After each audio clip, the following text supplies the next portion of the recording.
Hi అండి, ఎలా ఉన్నారు అందరూ? Welcome back to our channel. So ఈ రోజు అయితే ఫ్రైడే రోజు సింపుల్గా పూజ ఎలా అయితే కంప్లీట్ చేసేసాను అనమాట. అండ్ మనం నిన్న అట్ల తద్ది పూజ చేసుకున్నాం కదా. సో అక్కడ అమ్మవారిని నేను గౌరీ అమ్మవారిని పసుపు ముద్దతో చేశాను కదా.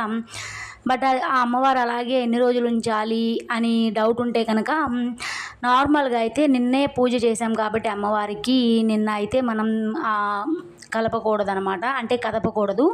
సో ఈరోజు ఫ్రైడే వచ్చింది కాబట్టి సో ఈరోజు కూడా అలాగే ఉంచేసాను నేను.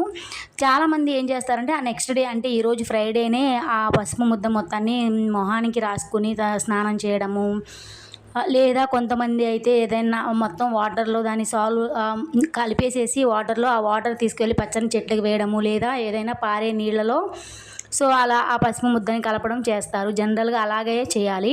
బట్ ఆ పసుపు ముద్దని మాత్రం ఖచ్చితంగా, అంటే గౌరీ మాత కాబట్టి కాళ్ళకు మాత్రం రాసుకోకూడదు ఎట్టి పరిస్థితులలో.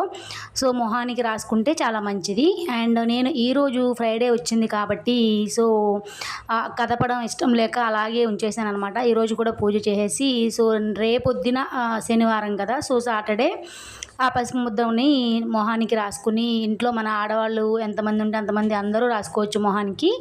సో తర్వాత స్నానం చేసేటప్పుడు అలా మనం స్నానం చేసేయచ్చు అనమాట. లేదంటే కనుక ఏదైనా పచ్చని చెట్టులో వేసేయచ్చు, అంటే నిమజ్జనం చేసినట్లు. సో మన వినాయకుని ఎలాగ నిమజ్జనం చేస్తామో సో సేమ్ అదే ప్రాసెస్ లాగా. వీడియో నచ్చితే సబ్స్క్రైబ్ చేయండి. Thank you for watching. Next వీడియోలో కలుద్దాం ఫ్రెండ్స్. బాయ్.